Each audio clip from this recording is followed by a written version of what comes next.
کچھ رشتہ دار ایسے ہوتے ہیں کافی عرصے سے نہیں ملتے، لیکن جب ان سے ملاقات ہوتی ہے تو کچھ نہ کچھ برا ہو جاتا ہے.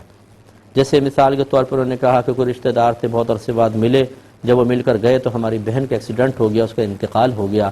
تو کیا یہ صحیح نظریہ ہے کہ بہت سے لوگ ایسے ہوتے ہیں جن سے ملنا برا ہوتا ہے؟ دیکھیں، بالکل غلط خیال ہے.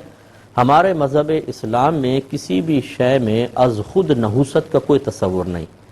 از خود کا مطلب کیا ہے کہ جیسے یہ گلاس پڑا ہوا یہ میرے لیے منحوس ہے کہ نہیں، تو یہ میں کہوں شاید ہے، یہ نہیں، اس طرح یہ از خود نہیں. ہاں یہ ہو سکتا ہے کہ کسی چیز سے آپ کو نقصان پہنچے، اس کو آپ نحوست کا نام دے دیں، کہ جیسے کپ ہے وہ ٹوٹا ہوا تھا، اس کا ہاتھ لگا، آپ کا ہاتھ کٹ گیا، آپ نے کہا بڑی نحوست ہے اس کپ کی، جب پکڑتا ہوں ہاتھ کٹ جاتا ہے.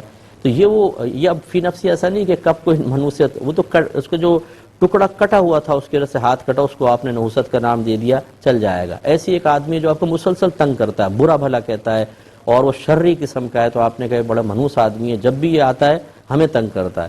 تو اب آپ اس شخص کو نہیں کہہ رہے کہ از خود اس میں کوئی نحوست ہے، بلکہ اس کے عمل کو، برے عمل کو کہہ رہے ہیں. اس کی گنجائش تو نکل سکتی ہے، لیکن یہ نہیں ہے کہ ایک آدمی بیچارہ وہ آپ کو تنگ نہیں کر رہا، کچھ نہیں، گھر پہ آ کے بیٹھ کے گیا اور آپ نے کہا اور گلاس ٹوٹ گیا، آپ نے کہا بڑا منحوس تھا، دیکھو آیا گلاس ٹوٹ گیا.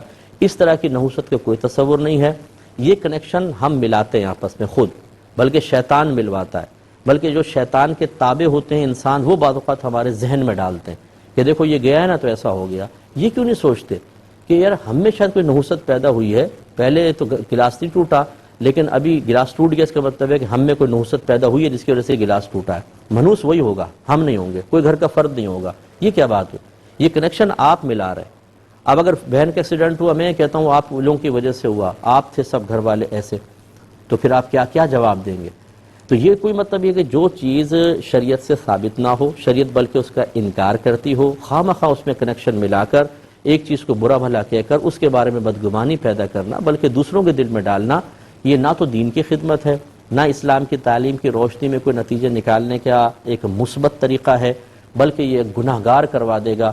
اور جتنے لوگ اس سے بدظن ہو کے اس سے کٹنا شروع کریں گے، قطع رحمی کریں گے، ان سب کا وبال بھی ہمارے سر. بلکہ اگر ہم بھی اس قسم کی بے سروپا باتوں پر کسی سے رشتہ توڑ دیتے ہیں یا اس سے نہیں ملتے ہیں، یہ قطع رحمی کے تحت آئے گا، جو حرام اور گناہ کبیرہ ہے.